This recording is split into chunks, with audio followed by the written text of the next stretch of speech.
Fils et filles du bon Dieu, bon ensemble de grâce et de bénédiction en tout un chacun de vous, de nous, fils et filles du bon Dieu, au lendemain de la grande fête de la Pentecôte, où l'Esprit s'est descendu en chacun de nous. Aujourd'hui, c'est encore la fête, lundi de Pentecôte. La bienheureuse Vierge Marie, mère de l'Église, mère de tout un chacun de nous, fils et filles du bon Dieu. D'abord, la première lecture au choix. Je fais choix de Genèse, le chapitre 3, versets 9 à 15, jusqu'au verset 20. Fils et filles du bon Dieu. Oui, la page de livre de la Genèse d'aujourd'hui est d'une profondeur philosophique et théologique étonnante. On n'a jamais rien dit de plus sur la condition humaine, fils et filles du bon Dieu. Première chose, c'est que l'homme fait pour la relation à Dieu. Mais celui qui détruit cette harmonie par son péché, fils et filles du bon Dieu. Oui, Dieu nous a été présenté comme un bon père qui venait se promener dans le jardin à l'abri du soir pour parler avec ses enfants. Et voici que tout est cassé. L'homme a peur de Dieu et se cache. Fils et filles du bon Dieu. Derrière ce mot tout simple, nous entrevoit toutes nos difficultés à rencontrer Dieu. La prière qui ennuie et qu'on abandonne. Dieu bannit l'homme du paradis. Comme Dieu, effectivement, nous semble loin, absent, fils et filles du bon Dieu. Deuxième chose. L'homme fait pour la relation à son semblable, détruit cela par son péché. Il détruit la relation avec le Seigneur et maintenant avec son semblable. Le semblable de l'homme nous a été présenté comme l'os de ses os, la chair de ma chair, le poumon de mes poumons, la respiration de ma respiration. Oui, une explosion de joie avait accompagné la présentation de la femme à Adam. Et voilà maintenant qu'ayant brisé la relation à Dieu, les autres relations se cassent aussi. Fils et filles du bon Dieu. Il accuse sa femme parce qu'il ne veut pas être responsable. On en voit, ce n'est pas moi, ce n'est pas moi. C'est toujours les autres qui sont mauvais. C'est toujours la femme qui est mauvaise. Les enfants, tes enfants là. Mais voilà les expressions dans notre monde d'aujourd'hui. Oh, le vilain. La femme que tu m'as donnée, c'est elle qui m'a donné du fruit de l'arbre. Première dispute conjugale. Premier conflit dans l'humanité naissante. Derrière ces mots, nous entrevoyons les luttes, les colères, les coups, les guerres, les jalousies mal orientées, les violences de toutes sortes. Et si les parents Adam et Ève sont désunis, leurs enfants Caïn et Abel iront plus loin jusqu'au sang versé. Troisième chose à retenir, l'homme fait pour l'harmonie de son être, se sont divisés à l'intérieur maintenant de lui-même. Oui, mais parfois tu vois un homme en train de marcher seul, il est là en train de parler seul, mais parce qu'il n'y a plus d'harmonie, parce qu'il n'y a plus de paix intérieure. Adam et Ève nous ont été présentés comme des êtres innocents, dans lesquels le corps et l'âme étaient en parfaite harmonie. Ils étaient nus, sans honte. Maintenant, ils sont obligés de se faire des vêtements.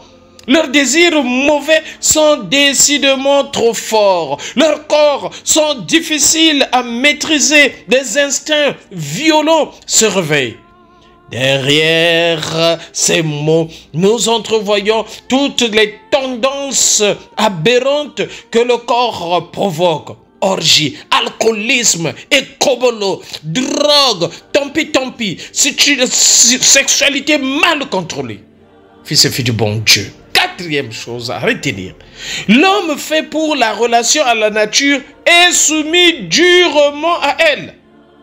Adam et Ève avaient été placés dans une nature heureuse, un jardin bien arrosé, aux arbres verdoyants et plein de fruits bons à manger. Les animaux eux-mêmes étaient leurs amis. Et le serpent parlait avec finesse. Tout cela pour dire que désormais, c'est bien différent. Tout est véritablement cassé. L'homme dans son travail essentiel, son métier est marqué et la sueur est le signe de la peine qu'il faut se donner pour gagner sa vie, fils et filles du bon Dieu. La femme, dans son travail essentiel, la mise au monde des enfants est marquée. Tes grossesses seront pénibles et tu enfanteras tes fils dans la peine. Nous entrevoyons derrière ces mots les difficultés de l'éducation, les souffrances de toutes sortes qui tissent la vie familiale. Enfin, la mort. L'explication mort, mouvement, M, O, obligatoire, R, retour, T à la terre. Moment obligatoire du retour à la terre ou bien mouvement obligatoire du retour à la terre. Pourquoi l'homme meurt-il? On pourrait répondre parce que l'homme n'est pas Dieu. Parce qu'il est créature, donc fragilité. Et c'est une première raison naturelle. Mais l'auteur ajoute ici une deuxième raison, l'homme est pécheur. Et la mort prend ainsi un caractère supplémentaire de peine. Heureusement, Jésus-Christ est venu pour libérer chacun de nous. Heureusement, la Vierge Marie, nouvelle Ève, est venue pour emmener l'humanité vers son Fils. Le Fils qui est venu pour sauver chacun de nous, fils et filles du bon Dieu. L'évangile de ce matin, Jean le chapitre 19, versets 25 à 34. L'évangile nous présente dans le Christ en croix. Ce cœur qui est tant aimé, qui a tant aimé les hommes, mais par-delà la mort, ce cœur ressuscité continue à battre d'amour pour nous, à battre d'amour pour chacun de nous, fils et filles du bon Dieu. Jésus meurt librement. Il dépose sa vie comme quelqu'un qui a la faculté de la quitter et de la reprendre, fils et filles du bon Dieu. Oui, Jésus incline la tête comme un homme qui s'endort, puis il remet son esprit. Oui, fils et filles du bon Dieu, Jean veut faire remarquer par cette dernière expression que c'est dans sa mort que Jésus donne l'esprit. Le dernier souffle de Jésus mourant deviendra le souffle animateur de la nouvelle création. C'est l'Esprit Saint, fils et filles du bon Dieu. Oui, Jésus sur la croix confie à sa mère la communauté joannique et tous les siens représentés par les disciples bien-aimés. Puis, il confie sa mère à ce même disciple, fils et filles du bon Dieu. En chacun de nous, Jésus confie sa mère.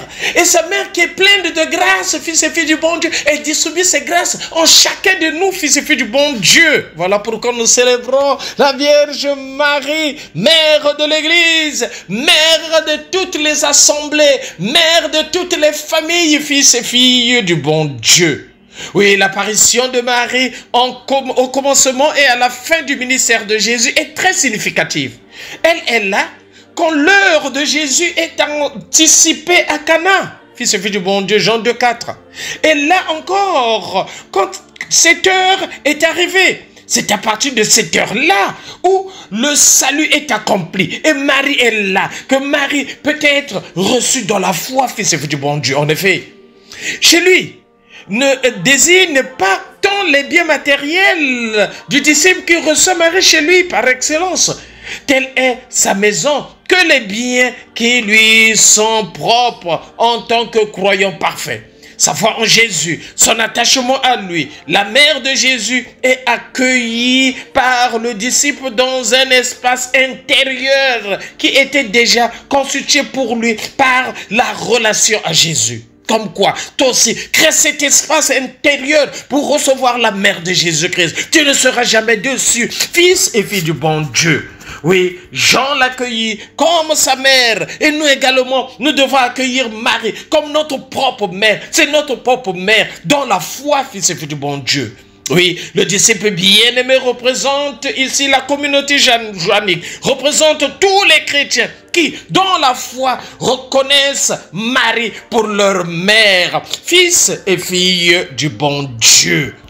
Une mère remplie d'amour, car la passion de Jésus est une œuvre d'amour. Cet amour de Jésus pour les siens atteint son achèvement, c'est-à-dire la perfection dans l'acte suprême du don de sa vie par la mort sur la croix, fils et filles du bon Dieu, afin que nous également, nous puissions être des sacrements d'amour, fils et filles du bon Dieu, c'est-à-dire les signes visibles et invisibles de l'action de Dieu dans le quotidien de notre vie. Soyons amour, fils et filles du bon Dieu. Dieu, aimons-nous vivants et préparons notre ciel en faisant le bien sur la terre. C'était le Père Paul Jess Tounou depuis la paroisse Saint-Michel de Nkembo, où il y a des confirmations des deux paroisses, paroisse Saint-Michel et paroisse Sainte-Monique de Sotega. Ici, c'est Saint-Michel de la Gloire, Saint-Michel de Nkembo, dans l'archidiocèse de Libreville. C'est au Gabon. Sainte journée de grâce et de bénédiction, n'oublions pas.